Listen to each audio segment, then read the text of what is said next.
Hello everyone, I am सुगम। Welcome back. तो कैसे हो आप सब? आई होप आप सब अच्छे होंगे।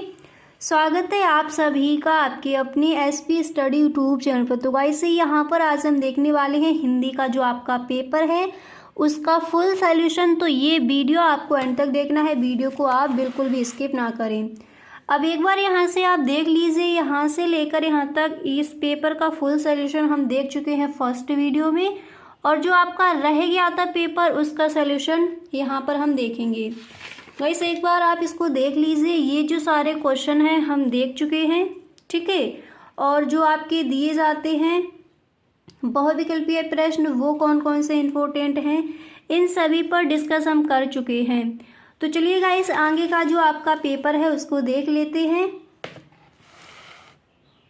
और ये जो आपकी यहाँ पर ये व्याख्या दी है, ये जो आपका पद्यांश दिया है इसकी व्याख्या किस तरह से करनी है, यहाँ तक पेपर हमने देख लिया था। अगर आपने गाइस वीडियो नहीं देखा है तो डिस्क्रिप्शन बॉक्स में लिंक गिवन है, वहाँ से आप देख लीजिए। अब यहाँ पर हम देखेंगे ये वाला क्वेश्चन आपका रह गया था, निम्नलिखित में से किसी एक लेखक का जीवन परिचय देते हुए उनकी महत्वपूर्ण रचनाओं पर प्रकाश डालिए। तो पहले यहाँ पर हम देखेंगे कि आचार्य हजारी प्रसाद द्विवेदी का जीवन परिचय अगर पूछा जाता है तो आप वहाँ पर किस तरह से लिख कर आओगे, ठीक है गाइस।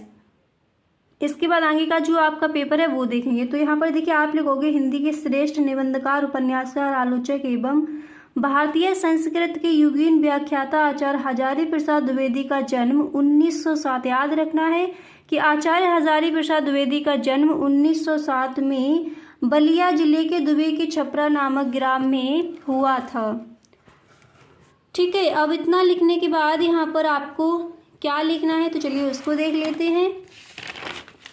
इसके आगे गाइस आप इस तरह से लिखोगे। अब यहाँ पर देखिए इसके आगे आपको इस तरह से वहाँ पर लिखना है, नामक ग्राम में हुआ था। इनके पिता का नाम अनमोल द्विवेदी और माता का नाम ज्योतिकली देवी था। इन्होंने हिंदी एवं संस्कृत भाषाओं का गहन अध्ययन किया। शांति निकेतन, काशी हिंदू विश्वविद्यालय एवं पंजाब विश्वविद्यालय जैसी संस्थाओं में ये हिंदी विभाग के अध्यक्ष रहे। सन 1949 ईस्वी में लखनऊ विश्वविद्यालय ने उन्हें डी.लिट की मानद उपाधि से सम्मानित किया। इसके बाद यहाँ पर आप लिखोगे सम्मानित किया तथा सन 1957 ईस्वी में भारत सरकार ने पद्म भूषण की उपाधि से विभूषित किया। ये उत्तर प्रदेश सरकार की हिंदी ग्रंथ अकादमी के अध्यक्ष भी रहे। सेवानिवृत्त होने के पश्चात ये निरंतर साहित्य सेवा में जुटे रहे। 19 मई सन 1979 ईस्वी को यह महान साहित्यकार रोग सज्जा पर ही चिर निंदा में सो गए, ठीक है। इसके बाद साहित्यिक परिचय आपको वहाँ पर किस तरह से लिखना है तो उसको देख लीजिए। हेडिंग डालोगे आप साहित्यिक परिचय। अगर साहित्यिक परिचय पूछा जाता है तो यहीं से आपको स्टार्ट कर देना है। पहले एक ब्रैकेट बनाना है, उसमें जो मेन पॉइंट है, इनका जन्म कब हुआ, माता का नाम क्या है, जन्म स्थान क्या है, भाषा शैली क्या है, मृत्यु कब हुई, तो वो लिखने के बाद साहित्यिक परिचय हेडिंग डालने के बाद इस तरह से आप वहाँ पर साहित्यिक परिचय लिखोगे। साहित्य में आपको क्या क्या लिखना है, देखिए यहाँ पर एकदम पूरा लिखकर आपको बताया गया है कि पेपर में अगर जीवन परिचय आता है तो वो किस तरह से लिखोगे, साहित्यिक परिचय अगर आता है तो वो किस तरह से लिखोगे। तो वीडियो को बीच में आप स्किप ना करें, पूरा देखें, ठीक है। साहित्यिक परिचय। आधुनिक युग के गद्यकारों में आचार्य हजारी प्रसाद द्विवेदी का महत्वपूर्ण स्थान है। हिंदी गद्य के क्षेत्र में इनका साहित्यिक परिचय निम्नलिखित दिया जाता है। फर्स्ट, निबंधकार के रूप में। तो निबंधकार के रूप में आप लिखोगे आचार्य द्विवेदी ने निबंधों में जहाँ साहित्य और संस्कृत की अखंड धारा प्रवाहित है। सेकंड, आलोचक के रूप में, और इसमें आप लिखोगे कि आलोचक साहित्य के सृजन की दृष्टि से द्विवेदी जी का महत्वपूर्ण स्थान है। सूर साहित्य इनकी प्रारंभिक आलोचक कृति है, आपको ध्यान रखना है। नेक्स्ट यहाँ पर तीसरा पॉइंट आप लिखोगे उपन्यासकार के रूप में। इसमें लिखोगे द्विवेदी जी ने 4 महत्वपूर्ण उपन्यासों की रचना की है। ये है बाणभट्ट की आत्मकथा। ये किसके उपन्यास हैं आपको ध्यान रखना है, आचार्य हजारी प्रसाद द्विवेदी की। बाणभट्ट की आत्मकथा, चारुचंद्र लेख और उपन्यास अनानदास का पोथा, ठीक है। उपन्यास हैं ये इनके किसके, आचार्य हजारी प्रसाद द्विवेदी के। अब कृतियों पर भी यहाँ पर प्रकाश डाल लेते हैं, तो इनकी कृतियाँ चलिए यहाँ पर देख लीजिए। आप वहाँ पर इस तरह से लिखोगे कृतियाँ, हेडिंग डालोगे ब्लैक पेन से। फिर आपको लिखना है आचार्य हजारी प्रसाद द्विवेदी ने अनेक ग्रंथों की रचना की जिनको निम्नलिखित वर्गों में प्रस्तुत किया गया है। पहला निबंध संग्रह, इसमें आप लिखोगे अशोक के फूल। देखिए अगर आप जीवन परिचय और साहित्य परिचय सही से याद रखते हो तो रचनाएं फिर आपको ज़्यादा याद नहीं करनी पड़ेगी, यहीं से आपकी चीज़ें क्लियर हो जाएंगी। ठीक है, तो जैसे आचार्य रामचंद्र शुक्ल का जीवन परिचय है, वासुदेव शरण अग्रवाल का है।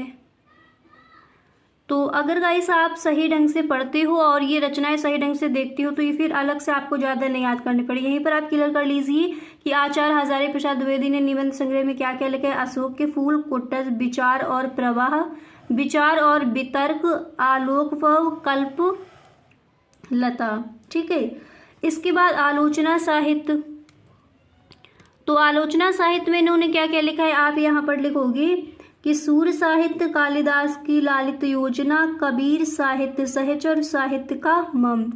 इतिहास में इन्होंने क्या क्या लिखा है, हिंदी साहित्य की भूमिका, हिंदी साहित्य, और इसके बाद यहाँ पर आप लिखोगे हिंदी साहित्य का आदिकाल और हिंदी साहित्य। उपन्यास में इन्होंने क्या क्या लिखा है तो अभी आप देख भी चुके हो। इन्होंने लिखा है बाणभट्ट की आत्मकथा, चारुचंद लेख, पुनर्नमा, अनाम दास का पोथा। ठीक है, ये इनके 4 उपन्यास हैं। भाषा शैली आपको वहाँ पर इनकी किस तरह से लिखनी है चलिए देख लीजिए। आप यहाँ पर लिखोगे कि आचार्य हजारी प्रसाद द्विवेदी सरल, स्वाभाविक और सहज रूप में बोधगम्य भाषा का प्रयोग करने में कुशल थे। इनकी भाषा शैली पर आधारित प्रमुख विशेषताओं का संक्षिप्त विवरण निम्नलिखित है। फर्स्ट है भाषागत विशेषताएं, और इसमें आप लिखोगे द्विवेदी जी की भाषागत विशेषताएं निम्नलिखित हैं। द्विवेदी की भाषा में बोलचाल की भाषा की ही प्रधानता रही है। बोलचाल की भाषा के माध्यम से इन्होंने गंभीर तथ्यों को भी सरलता रूप से प्रस्तुत कर दिया। इसके बाद शैलीगत विशेषताएं, और इसमें आप लिखोगे कि द्विवेदी जी की शैलीगत विशेषताएं मुख्य रूप से इस प्रकार है। गणेशात्मक शैली, द्विवेदी जी ने शोध और पुरातत्व, और गाइस आपको ध्यान रखना है साहित्यिक परिचय या जीवन परिचय आप लिखो, थोड़ा लॉन्ग में ही आपको लिखना है, ज़्यादा शॉर्ट में वहाँ पर नहीं लिख कर आओगे आप। ठीक है, देखिए इसके बाद आप लिखोगे से संबंधित निबंधों की रचना गणेशात्मक शैली ही की है, विचारात्मकता, और इसमें आपको लिखना है कि द्विवेदी जी के अधिकांश निबंध विचारात्मक है। इन्होंने गंभीर से गंभीर विषय को बड़ी कुशलता तथा बोधगम्य ढंग से प्रस्तुत किया है। इस शैली में संस्कृत के तत्सम शब्दों की प्रधानता मिलती है। अलंकारिकता, इसमें आप लिखोगे द्विवेदी जी ने कहीं कहीं अभिव्यक्ति को चमत्कार प्रदान करने के लिए अलंकारिक शैली का भी प्रयोग किया है। इस शैली के प्रयोग से उनका गद्य काव्य जैसा मनोरम हो गया। इसके बाद यहाँ पर अगला क्वेश्चन क्या दिया जाता है, जैसे पहले दिया जाता है कि गद्य से जो आपके लेखक है उनमें से एक का जीवन परिचय, फिर आता है निम्नलिखित में से किसी एक कवि का साहित्यिक परिचय देते हुए उनकी महत्वपूर्ण रचनाओं का उल्लेख कीजिए। तो इस बार के बोर्ड एग्जाम के लिए पद्य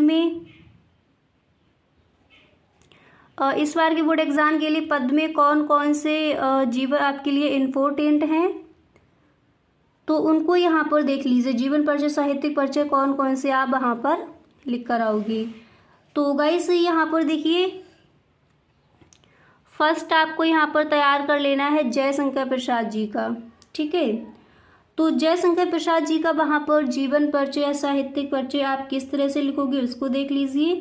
तो क्वेश्चन किस तरह से वहाँ पर दिया जाता है कि निम्नलिखित में से किसी एक कवि का साहित्यिक परिचय देते हुए उनकी महत्वपूर्ण रचनाओं का उल्लेख कीजिए। ठीक है, तो देखिएगा इसे यहाँ पर आप इस तरह से लिखोगे